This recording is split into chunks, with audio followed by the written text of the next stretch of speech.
as soon as I had Marnie, they were going to put me on antidepressants. And I stopped for a moment and I let that sink in. And I stood up and I opened the front door and I asked that woman to leave. And I knew at that point that I was on my own, that the only person who was going to get me through this was me. And I had to do this my own way without, because those people were not going to help me.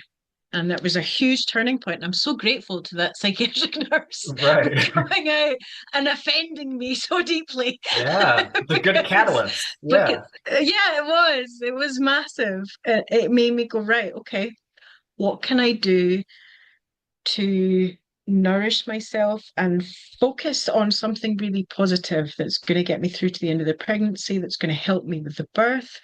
And then I found hypnobirthing of all things. And I don't think I've mentioned this before in any I videos, but I don't know. I found hypnobirthing and I Okay. bought myself a hypnobirthing course and I started learning about hypnosis and I started learning about hypnobirthing and I basically got Oh. myself to a place where I was able to make myself relax. Um, and I'm so, so glad I took that course because my birth, even though it was Marnie's birth, even though it was horrific in so many ways, Yeah. it was, I was very calm. So Wow. that definitely helped. Yeah, you never shared that But before. I I didn't think, know that. no, I've not really shared it anywhere. But yeah, that was probably my first, my first real dive into the world of hypnosis. And Yeah. through that sort of journey of going into relaxation and also struggling with this condition and being so alone, I think that's one of the massive things about hyperemesis is that it's just so isolating because I was people going to cannot ask if you had relate. like any kind of a support system during all of this. No. Not really, not really at all. My daughter's father, he was away a lot of the time working. I was in quite a secluded location as well, and I didn't drive. I still don't Yeah. drive.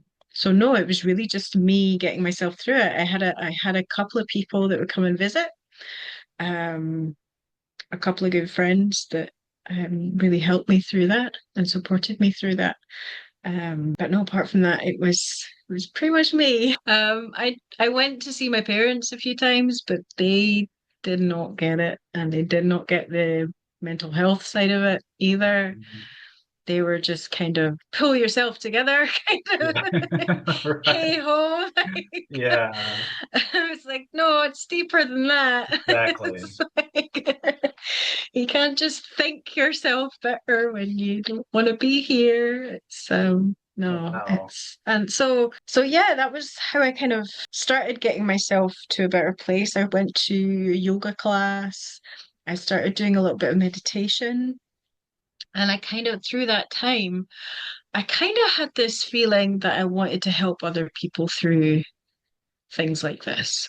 Mhm. And there was a certain song, it was a mantra that I used to listen to, and the lyrics are that this is your way, this is your way, this is your way. And I think the mantra is Ong Namo. And I was listening to that a lot when I was going through all this, and I just kind of had this feeling like this is a journey that's taking me somewhere to some, and I had this sense of what was happening to me was going to help me be able to help others. Mhm. And that was just kind of the feeling throughout. Yeah. Then Marnie was born. So you're doing And like yoga all while pregnant, doing all of this? yeah, Awesome. yeah, I was doing yoga, I was meditating, I was doing the hypnobirthing course. I was really trying to focus on getting myself to the end of this pregnancy Yeah. for Marnie. Like I knew that I needed to be okay for her because that was one of like I was so terrified I was going to be a bad mom because Hmm. I was so focused on myself. I couldn't even think about the fact that Yeah. I was just trying to, it was just survival, really. Yeah. But there was a really lovely thing the doctor said to me actually when I shared that with him. He said, even the fact that you're worried you're not going to be a good mum means you already are. Yes. Yes. And that was like a pivotal moment